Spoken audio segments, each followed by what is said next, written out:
The Knicks beat the Nets 124-106. They are back as the Kings of New York against Brooklyn, breaking a 9-game losing streak. Jalen Brunson scores 40. Josh Hart continues to impress. Let's jump into it. Welcome to Nothing But Knicks. Welcome to Nothing But Knicks. This is your host, Jeff Crewman. Thrilling win last night against the Nets. Pretty much the entire second half, Knicks blew them out of the water.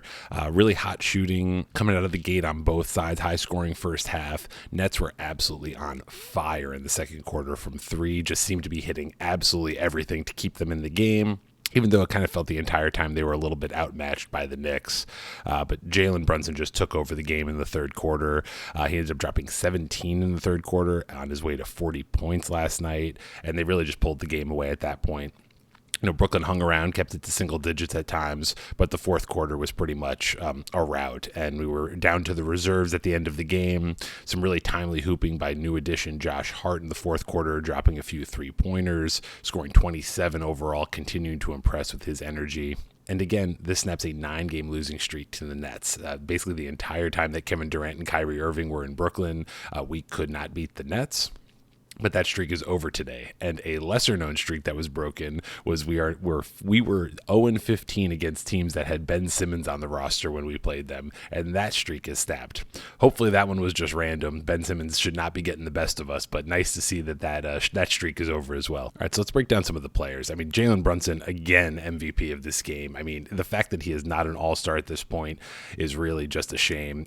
Since getting that snub, he's really turned it on. Seems like he is dropping over 30 points a night, making great assists, and continuing to do the little things like taking charges, really, putting his body on the line for his team. Last night against Brooklyn, dropping 40 points, making it look easy too. Just incredibly efficient shooting. It's not like he is this volume shooter for the team, but he was 15 for 21 from the field, including 6 for 9 from three. And this is actually on a night where he shot poorly from the line. He could have easily had 45 points today if he had just dropped a couple of his free throws, which we know he's incredibly efficient at doing as well. So just really excited to see, dropping in 5 assists as well, facilitating, getting the rest of the team involved. But he just has such a great sense of when he needs to kind of take over the game, but get into the paint. And when he's within 10 feet, it feels like he can't miss. You expect it to go in when he creates that space, and it doesn't matter who seems to be guarding him. He just gets it done once he gets into the paint. Still holding out some hope that somebody drops out of the All-Star game, whether for injury or rest or whatever, and he gets an opportunity to go. He really deserves it. It's really disappointing that he's not going to get the love that he deserves at this All-Star game. But again, considering the question marks that were around the signing of Jalen Brunson for $110 million this offseason, he is unquestionably the best offseason signing this year, and he's really just carrying the Knicks to new heights. Really exciting to see. And I think we're going to be talking about him a lot on this show, but Josh Hart had another impressive performance, came off the bench again and scored 27 points in 27 minutes. And he plays with so much energy. I was really enjoying the unit that they had out at the end of the game. It was Brunson, Quickly, Hart, Julius Randle, and Hartenstein. So 2 Harts. Got to make sure we keep that straight. Just a really fun, energetic unit. It seems like Hart can really play, again, anything from really the 2 to almost the 4, the way he plays. So much energy crashing the boards. And I thought one play in particular was indicative of what he has been bringing to the table. And it was that one where the Nets tried to get out on a fast break. He is like drifting back like a defensive back, knocks the ball away, gets the steal, and just drives it all the way back up the court, makes a nice move to get into the paint and finish around the rim. He was pumped up. The crowd was pumped up after that. It was one of those plays that you just absolutely love to see. That the Knicks fans at the Garden were just going out of their mind for that kind of energy and hustle. And, you read about it a little bit, but he has been just incredibly good around the paint. Some of these little circus shots where he gets in the paint and he still maintains control to make it happen, even when he's being collapsed on by defenders. Just really excited to see. I hope we're not in too much of a honeymoon phase with Josh Hart. I'm sure he will come back down to his career numbers. He's not going to drop 27 every night, but that kind of energy and the way the Knicks seem to be involving him in the offense more than he was in Portland, he could easily get his scoring average up from what it was around 9 points when we got him to anywhere from like 11 or 12 by the end of the season, the way he's playing it, if he keeps getting these kind of minutes. Speaking of Hart's minutes, that meant somebody's minutes had to go down. And, tonight we saw that Deuce McBride is definitely going to be the one that has fallen out of the rotation. He was deep on the bench until the final few minutes of the game when Tibbs emptied the bench because the game was so clearly in hand. Deuce has been playing fantastic basketball, been a big part of this turnaround. We have to remember that we really started to win games and get on track this season, when Thibodeau made the move to really playing Grimes and McBride over Evan Fournier and Cam Reddish.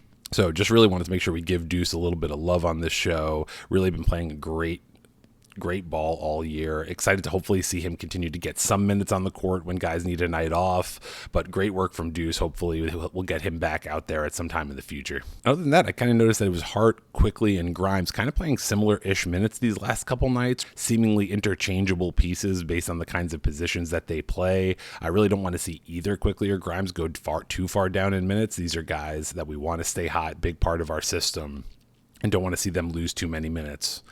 And interestingly enough, and it might have just been because he was having an off night, but RJ Barrett seems like the odd man out last night.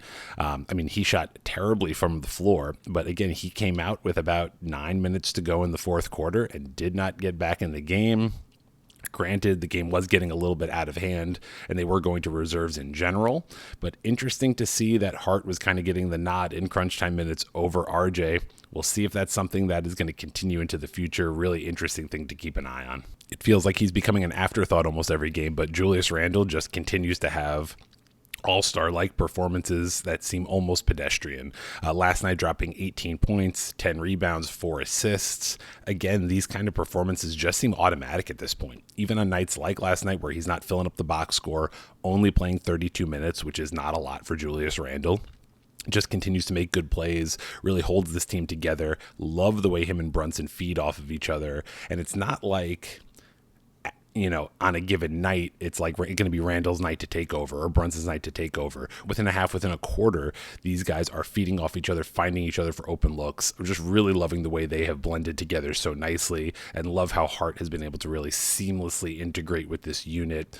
For being a mid-season trade acquisition, it is just really exciting to see it working out so nicely so far. And of course, with Julius, I think the thing that has really come alive this year has been his passing. Only 4 assists, but those were some big assists. And I just love when he gets into the paint and the team is bringing the defense is bringing the double team against him. He just keeps his head up, makes the right play, finds the open guy. And, it seems like the Knicks could actually make more of their threes. So as more of those fall, his assists will probably continue to rise too. And then, we always have to kind of talk about one player who disappointed. And unfortunately, again, it was RJ Barrett. Not even in the game down the stretch in the fourth quarter, with Tibbs deciding to go with Josh Hart for those crunch time minutes alongside Quickly and Brunson in the front court.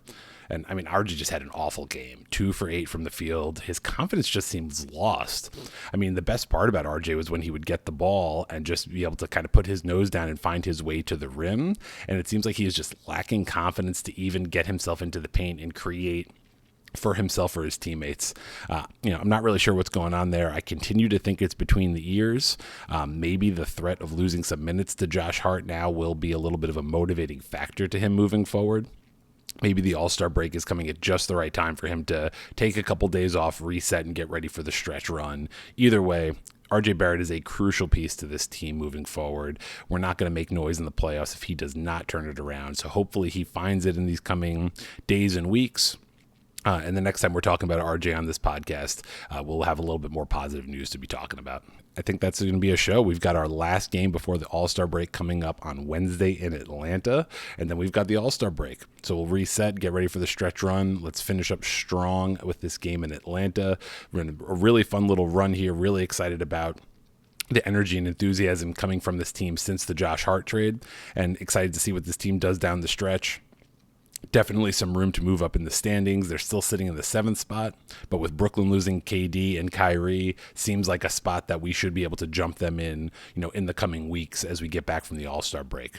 Anyway, excited for this game on Wednesday, excited for the All-Star break in this stretch run. That's going to be a show for today. We'll be back with another video after the game against Atlanta. Until then, go Knicks. Peace.